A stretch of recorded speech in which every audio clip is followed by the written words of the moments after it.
Naisip mo na ba minsan na maaaring lang naman lahat ng itinuro sa'yo tungkol sa tagumpay, pera, at kaligayahan ay maaaring lubusang mali? Alam ko, parang hindi ka panipaniwala.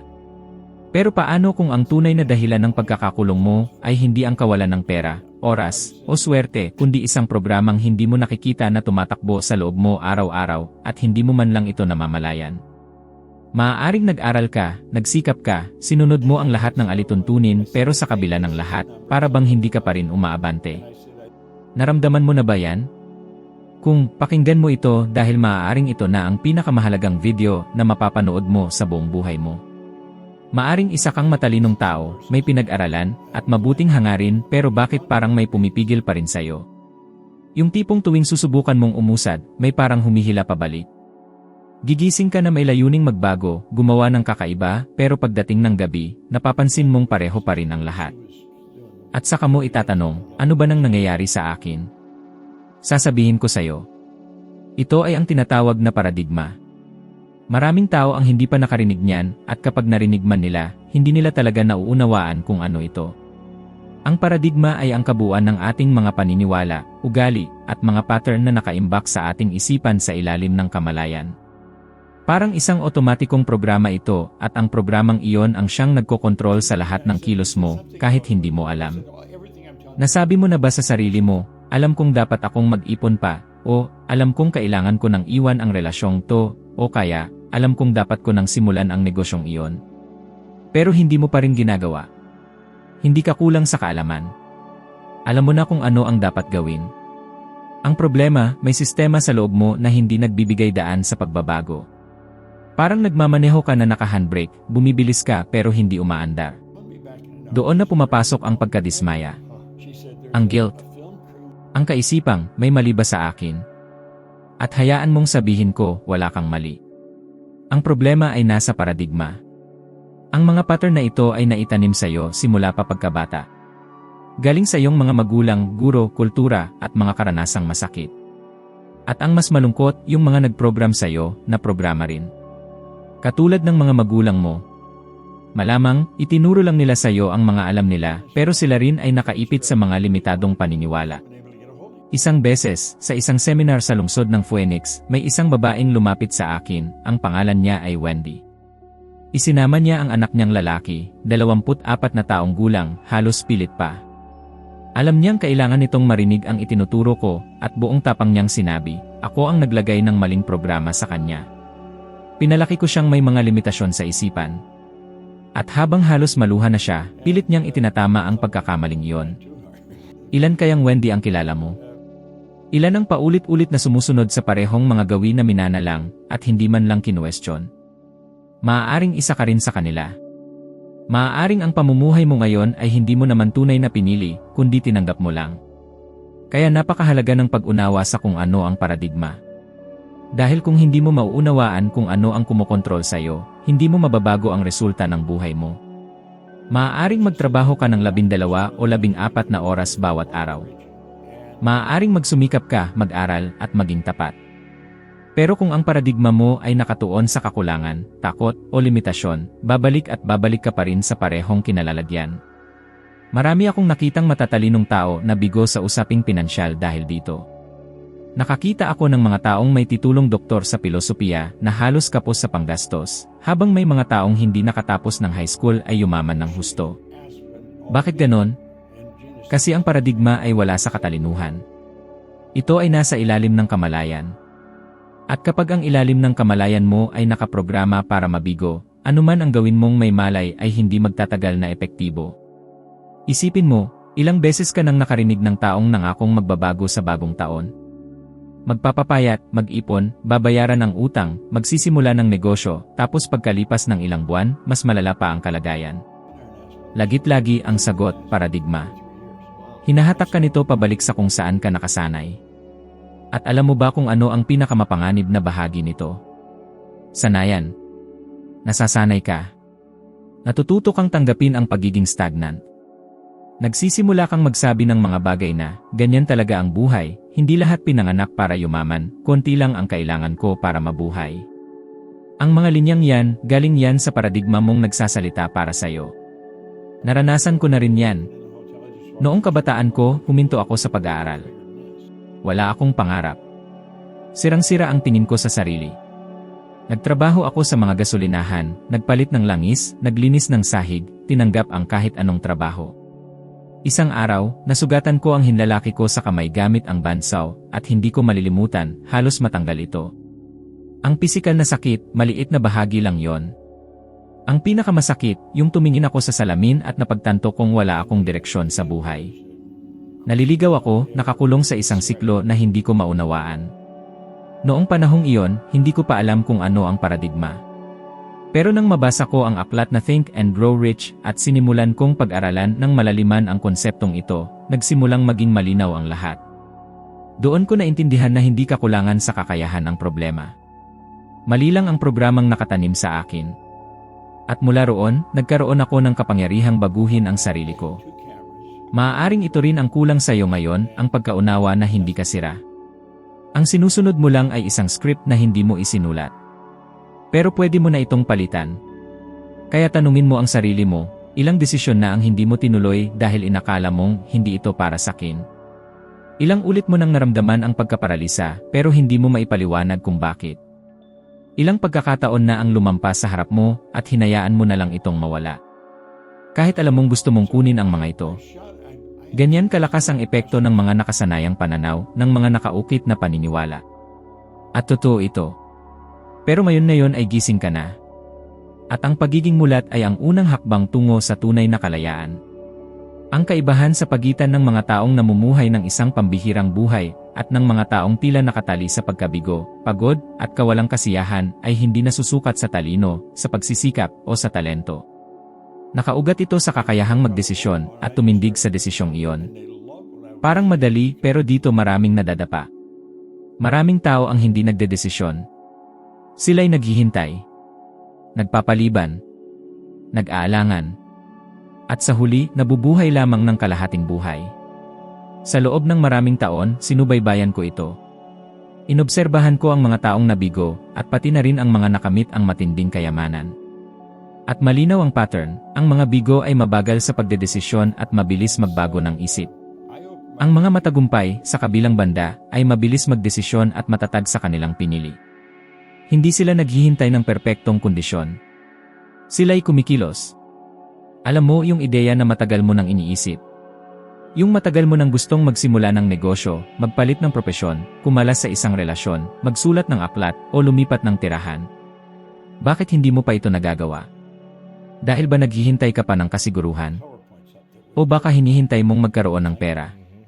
O baka naghihintay ka ng tamang oras? Hayaan mong sabihin ko ito ng may buong malasakit at katapatan, ang tamang oras ay hindi kailanman dumarating.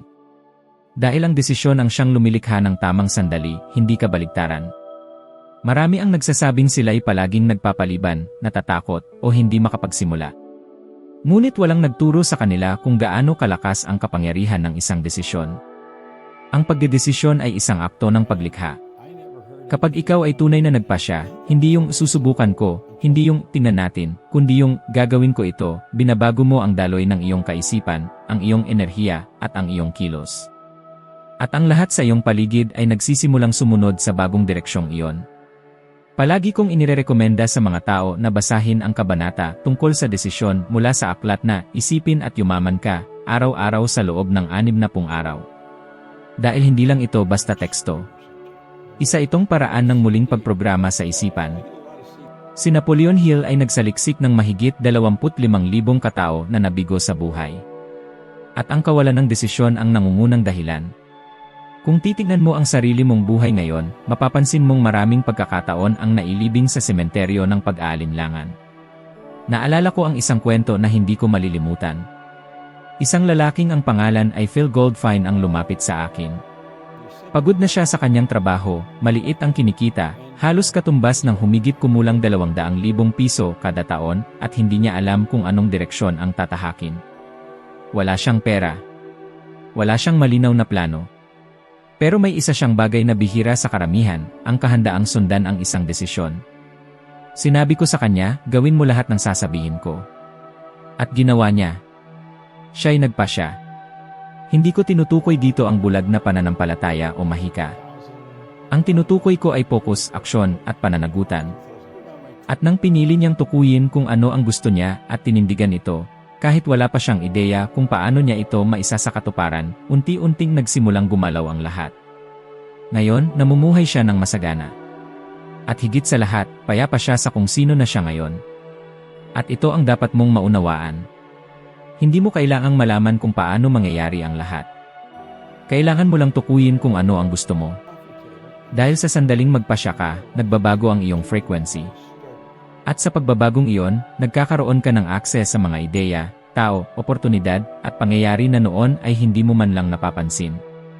Maraming tao ang nagsasabing kulang sila sa pera.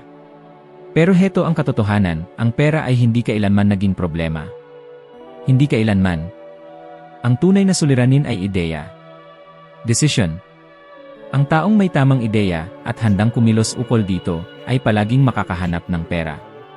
Tumutugon ang universo sa kalinawan at paninindigan. Ngunit hindi ito tumutugon sa pag-aalangan.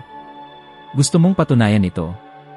Ilang beses mo nang napagdesisyunang gawin ang isang bagay at biglang nagsulputan ang tila di inaasahang pagkakataon, bagong kakilala, o eksaktong sagot na kailangan mo. Hindi iyon tsamba. Frequency ayon. Tumutugon ang universo sa iyong desisyon. Ngunit may isang mahalagang detalye, hindi sapat ang sabihin nagdesisyon ka na. Dapat ay paninindigang hindi maaaring iurong. Hindi pwedeng ipagpalit. Kapag ikaw ay tunay na nagdesisyon, sinusunog mo ang tulay patungo sa planong pangalawa. Tinitigil mo ang paggamit ng pariralang kung sakaling gumana at sinisimulan mong isipin paano ko ito gagawing matagumpay. Karamihan sa mga tao ay nabubuhay na parang may walang hanggan silang oras. Pero ang oras ay hindi humihinto. At bawat araw na ginugugol mo sa pagdududa ay isang araw na lumalayo ka sa buhay na maaari sanang sayo na. May mga nagsasabi, hindi ako makapagdesisyon dahil natatakot akong magkamali. Pero ako'y nagsasabi, ang pinakamalaking pagkakamali ay ang kawalan ng desisyon. Sapagkat hinahatulan ka nito sa isang buhay na walang init, walang direksyon, at walang katuparan. Mas mabuti nang magdesisyon at itama ang landas habang naglalakad kaysa manatiling nakatigil habang naghihintay ng katiyakang hindi kailanman darating. Ngayon, mag-isip ng tapat, ano ang patuloy mong ipinagpapaliban? Aling desisyon ang matagal mo nang alam na kailangan mong gawin, ngunit hindi mo pa rin magawa? Ito na ang tamang oras. Sapagkat sa oras na ikaw ay magpasya, pinapagana mo ang isang puwersa na may kakayahang baguhin ang takbo ng iyong buhay. At narito ang isang hamon, pumili ng isang desisyon na matagal mo nang isinasantabi, maaaring ilang buwan na ito o ilang taon. At gawin ang desisyong ito ngayong araw. Pero isulat mo ito. Panindigan mo ito. At huwag ka nang makipagtawaran dito. Gawin mo ito sa loob ng 7 araw. At pansinin mo kung paano magsisimulang magbago ang iyong isip, katawan, at maging ang mga usapan mo. Mapapansin mong ang buhay ay hindi basta nangyayari. Tumutugon ito sa iyong panginginig, sa iyong enerhiya. At ang iyong enerhiya ay hinuhubog ng iyong mga desisyon. Ang pagdedesisyon ay ang pinakamakapangyarihang kilos na maaari mong gawin para sa iyong sarili. Huwag mo itong ipasa sa iba. Huwag mong ipaubaya ito kaninuman. Nasa iyo ang kapangyarihang ito. Gamitin mo. At simulan mo na. Lahat ng bagay sa universo ay nagbibibrate. Lahat. Mula sa pinakamaliliit na partikel hanggang sa iyong mga iniisip. At hindi ito isang pangmotibasyong talinghaga, ito ay agham. Bawat pag-isip mo ay may nililikha na frequency. Bawat emosyon mo ay may epekto sa enerhiya mo. Bawat salitang lumalabas sa iyong bibig ay may dalang alon ng enerhiya na naayon sa tiyak na dalas. Ang hindi alam ng karamihan, at lalo pang kaunti ang tunay na nakakaunawa, ay na maaari mo lamang mahikayat sa iyong buhay ang mga bagay na tumutugma sa parehong dalas na ikaw ay nagpapadala. Para itong istasyon ng radyo. Hindi mo maririnig ang tugtog mula sa istasyong 102.9 kung ang radyo mo ay nakatutok pa rin sa 88.5. Maaaring gustuhin mo ng husto ang musika mula sa 102.9 pero kung hindi mo babaguhin ang dalas, ang maririnig mo lang ay ingay o ibang programa. Ngayon, mag-isip ka, ilang ulit mong hinangad na magkaroon ng mas maraming pera, mas maraming pagmamahal, o mas malawak na kalayaan, ngunit nanatili kang nag-isip na parang isang taong kapos, bigo, o kulang. At pagkatapos ay nagtaka ka kung bakit walang nagbabago. Hindi ang pagnanasa ang humihila ng mga bagay sa iyo.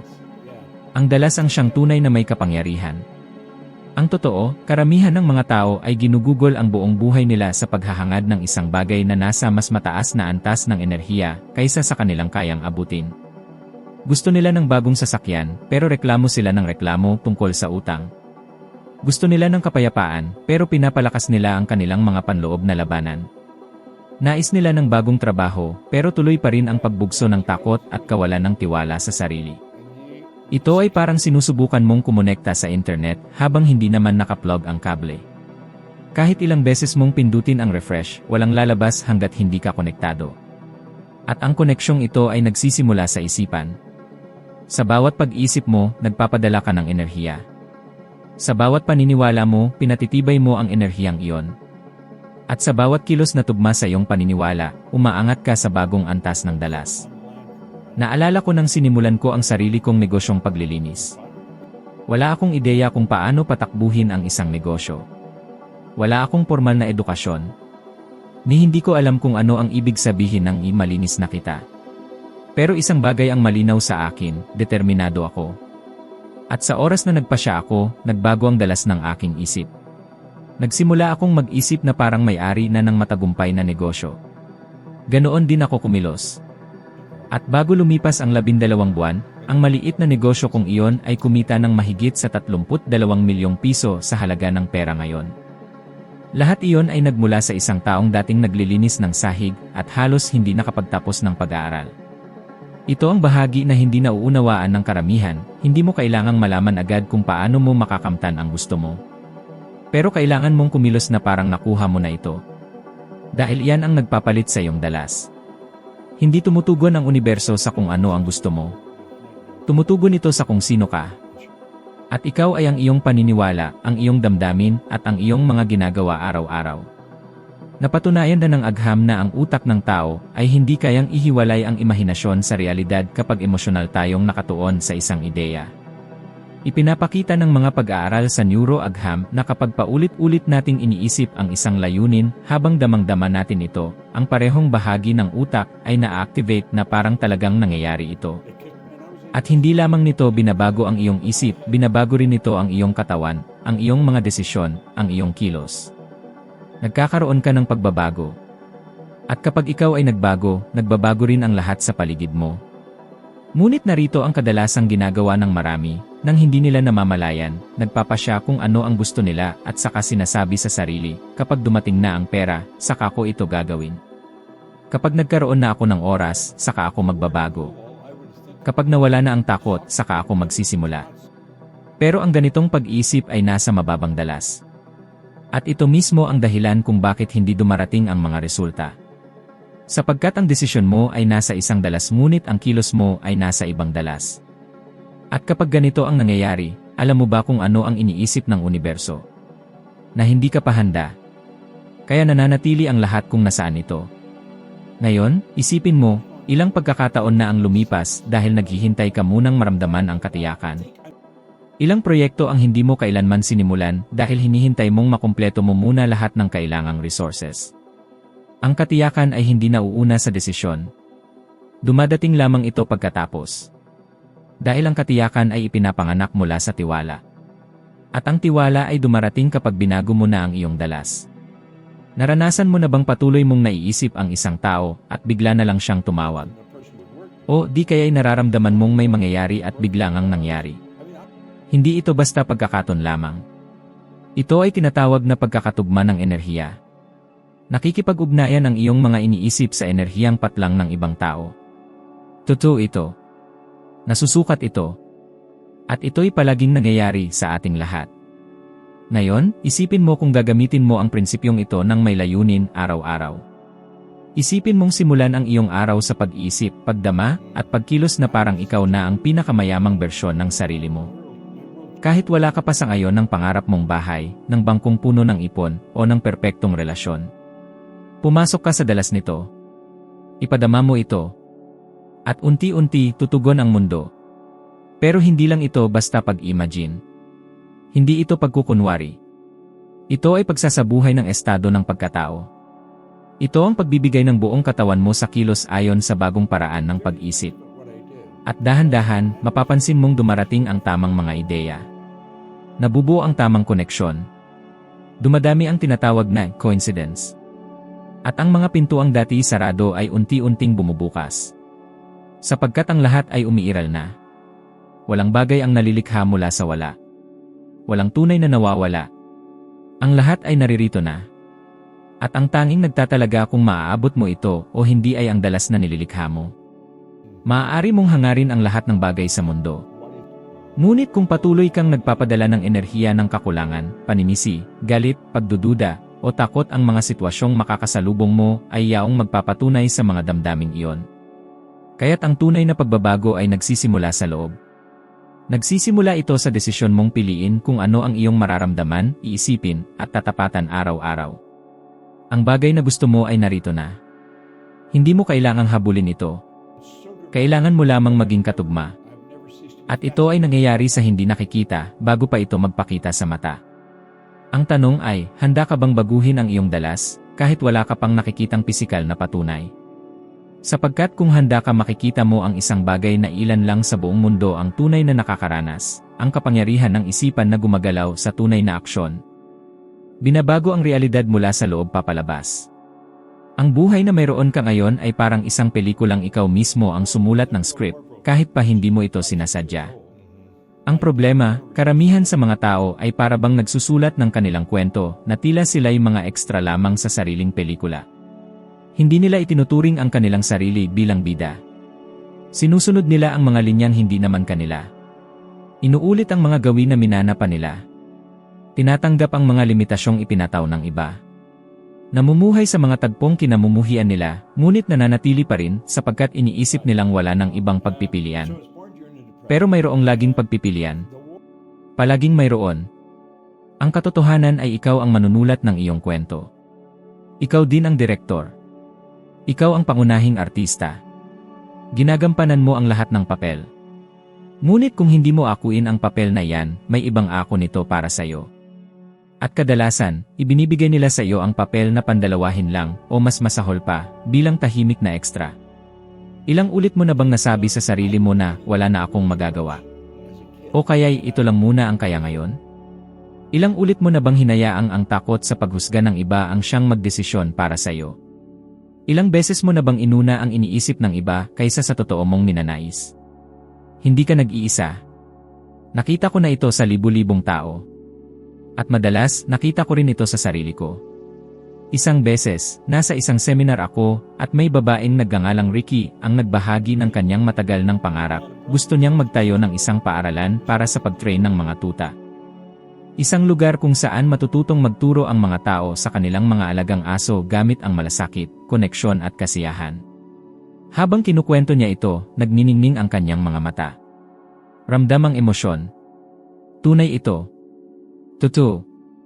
Ngunit may hadlang, 15 taon na siyang nagtatrabaho bilang bartender. Nakakatanggap siya ng magagandang tip. Matatag siya. Ngunit may takot siya. Takot na iwan ng tiyak para sa hindi tiyak. Takot na mawala ang kanyang kasiguraduhan. Takot na mabigo. At dahil sa takot na ito, naging ekstra siya sa sarili niyang kwento. Ginagawa niya ang inaasahan ng iba, hindi ang isinisigaw ng kanyang kaluluwa. Mas karaniwan ito kaysa sa inaakala mo. Pero noong araw na yon, may nagbago. Dahil nang binigkas niya ang tunay na gusto niya, napagtanto niyang malalim ang koneksyon niya sa pangarap na yon. At na-realize niya kung gaano na niya niloloko ang sarili niya sa pagsasabing ang bar ang tamang lugar para sa kanya. At marahil, ikaw rin ay nasa sitwasyong katulad nito ngayon. Maaaring pinaninindigan mo pa rin ang isang trabaho, isang araw-araw na routine, isang relasyon, o isang uri ng pamumuhay na sa kaibuturan ng iyong puso ay alam mong matagal nang wala ng saysay. Pero nananatili ka pa rin dahil pakiramdam mo ay mas ligtas ito. Mas katanggap-tanggap. Dahil ito ang papel na ibinigay sa iyo at inakala mong hindi mo na ito pwedeng baguhin. Pero pwede. Narito ang isang katotohanang baka hindi pa nasasabi sa iyo ng ganito kadiretsyo. Hindi mo kailangan ng pahintulot ng kahit sino para mabuhay ayon sa kung anong nagpapasigla sa iyong kaluluwa. Hindi mo kailangan na maintindihan kanila. Hindi mo kailangan ang kanilang pagsang-ayon. Hindi mo kailangan ng palakpak. Isa lang ang kailangan mo, ang desisyong mabuhay bilang bida. At kailangan ito ng tapang. Dahil kapag nagdesisyon kang magbago, maguguluhan ang mga tao sa paligid mo. Hindi dahil hindi ka nila mahal, kundi dahil kailangan din nilang umangkop. At hindi lahat handa para dyan. Kapag ikaw ay lumago, napipilitang gumalaw ang iba. Kahit pa sa loob lamang nila. At marami ang lalaban sa pagbabagong iyan. Kaya't maraming tao ang pinipiling manatili kung nasaan sila, hindi dahil komportable, kundi dahil pamilyar. At ang pamilyar ay nagbibigay ng ilusyon ng kontrol. Pero isipin mong mabuti, alin ba ang mas masakit? Ang hindi komportableng pakiramdam ng pagsubok ng bago? O ang pagsisisi na nabuhay ka ng isang buhay na hindi mo naman talaga gusto? Hindi ka nilikha para sumunod lang sa script ng ibang tao. Hindi ka naririto para lang magtiis sa Lunes hanggang Biyernes at maghintay ng Sabado at Linggo. Hindi ka nilikha para mabuhay sa autopilot, putol sa koneksyon ng kung anong tunay na mahalaga sa iyo. Ikaw ay nilikha para lumikha, para magbigay ambag, para makaramdam ng sigla. At nagsisimula ang lahat ng ito kapag muli mong kinuhang muli ang panulat ng sarili mong kwento. Ang mga taong may layunin, na gumigising na may ningning sa mata, ay hindi naman naiiba sa iyo. Isa lang ang pinagkaiba nila, nagpasya silang huwag tanggapin ang mas mababa kaysa sa alam nilang karapat-dapat sila. Ngayon, isipin mo saglit, paano kaya kung simula ngayon, ituring mo ang sarili mo bilang bida? Ano ang magbabago sa tindig mo? Sa pananalita mo? Sa mga pinipili mong gawin? Sa araw-araw mong galaw? Sasagot ka pa rin ba ng sa mga bagay na kinamumuhian mo para lang mapasaya ang iba? Tatahimik ka pa rin ba para iwasan ang pagtatalo? Ipapaubaya mo pa rin ba ang mga pangarap mo sa bukas na lang dahil sa takot, hiya o kawalan ng basbas? O tatayo ka na, ilalapag ang paa sa lupa ng matatag at sasabihin, simula ngayon, ako na ang sumusulat ng kwentong ito, sa paraang gusto ko. Maaari mong maging kahit sino. Pero para mangyari ito, kailangang itigil mo ang pamumuhay bilang ekstra. Kailangang makita mong ikaw ang pangunahing karakter. Kailangang payagan mong maging dakila ka, kahit pa may mga taong susubukang paliitin ka. At kung sa pakiramdam mo'y mahirap ito, huminga ka ng malalim at alalahanin, walang sinuman ang may kapangyarihang alisin sa iyo ang papel ng bida maliban na lang kung ibibigay mo ito. Kaya ngayon, ano ang pipiliin mo? Patuloy na panoorin ang buhay mo na parang pelikula ng iba, o akyatin ang entablado at ipakita sa mundo kung sino ka talaga? Nasa iyo ang desisyon. Palagi namang nasa iyo ito. At palaging mananatili sa iyo. Hindi mo kailanman mahigitan ang paniniwala mo sa sarili mong kahalagahan. Maaaring makamit mo ng bahagya ang higit pa sa akala mong kaya mo, ngunit sa kalaunan, makakahanap ka ng paraan, sadyaman o hindi, para mawala ito, para sirain ito, para umatras. At ang ugat ng lahat ng ito ay ang iyong sariling imahe sa sarili mo. Ito ang nagtatakda ng kung gaano ka handang tumanggap. Hindi ang galing mo. Hindi ang lakas ng loob mo. Ang larawan ng sarili mong pagkatao ay parang isang thermostat na hindi mo nakikita at ito ang nagkokontrol ng resulta mo. Palagi. Napansin mo na ba? May mga taong kahit makakuha ng malaking halaga ng pera, nauwi rin ito sa wala kaagad. May mga taong tumatanggap ng bonus, promosyon, mana, o nanalo pa nga sa loto, ngunit makalipas lamang ang kaunting panahon, bumabalik sila sa dati nilang kalagayan. Hindi ito dahil sa malas. Ito ay dahil ang imahe na dala nila sa kanilang isipan ay hindi sinusuportahan ang bagong antas na kanilang naabot. Ang panlabas na mundo ay laging salamin ng panloob na mundo. Palaging ganoon. Naranasan ko ito mismo. Nang magsimula akong kumita ng malaking halaga mula sa negosyo ng paglilinis, may tinig pa rin sa loob ko na nagsasabing, hindi ka karapat-dapat dito. Hindi ikaw ang taong yan. Lumaki ako sa kahirapan, maaga akong huminto sa pag-aaral, wala akong diploma, at hindi ko inakalang matalino ako. Kaya tuwing may dumarating na mas malaking kita agad ko itong nasasayang. Mali ang paggastos ko. Nalulubog ako sa utang. Gumagawa ako ng mga maling desisyon. Hanggang sa mapagtanto ko, hindi pera ang problema. Ang tunay na balakid ay ang imahe ko sa sarili.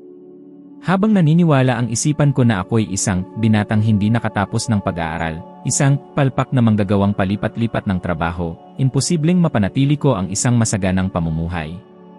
Dahil sa kaloob-looban ko, ako pa rin ang dating tao. Hindi ko pa tinatanggap ang tagumpay. At ang hindi mo tinatanggap tinatanggihan mo. At alam mo ba kung ano ang mas nakakagulat? Kadalasan, ang imahe mo sa sarili ay nabuo mula sa sinasabi o ipinaparamdam ng ibang tao, mga magulang, guro, kaibigan, at masasakit na karanasan. Unti-unti mong idinidikit sa sarili mo ang mga label, ako'y kinakabahan lagi. Hindi ako magaling sa pera. Ako'y mahiyain. Hindi ako sapat. At ang mga label na ito ang nagiging pagkakakilanlan mo. Hindi mo na sila kinu-question. Nabubuhay ka na lang sa loob ng mga ito. Ngunit heto ang masakit na katotohanan, hanggat hindi mo binabago ang larawang ito ng iyong sarili, walang teknik, walang kurso, at kahit ang pinakamahusay na tagapayo ay makakatulong sa iyo na lampasan ang limitasyong ikaw mismo ang nagtakda. Kaya ngayon, huminto ka muna at pag-isipan ito, kung ngayong araw ay tumanggap ka ng 5 beses na mas malaki sa karaniwang kinikita mo, ano ang mararamdaman mo? Karapat-dapat ka ba? Kaya mo ba? O parang may mali, parang hindi ka komportable? Ang tanong na ito ang nagsisiwalat ng lahat. May isang napakagandang pag-aaral mula sa pamantasan ng Stanford na nagpapakita na ang imahe natin sa sarili ay kayang baguhin pati na ang metabolismo ng ating katawan. Nang maniwala ang mga kalahok na sila'y kumakain ng isang napakakaloriyang pagkain, mas marami silang nilikhang ghrelinang hormone, ito ang hormone na nagpaparamdam ng gutom. Ngunit nang isipin nilang sila ay kumakain ng magaan na pagkain, iba ang naging tugon ng katawan nila. Kahit paparehong pagkain lang ang kinain nila. Ipinapakita nito kung gaano kalakas ang impluensya ng ating paniniwala sa reaksyon ng ating katawan at realidad. Ngunit ang kadalasang ginagawa ng mga tao ay baguhin ang panlabas na mundo nang hindi inaayos ang panloob na imahe. Parang pagpipinta ng pader na may tagas nang hindi muna inaayos ang problema sa loob.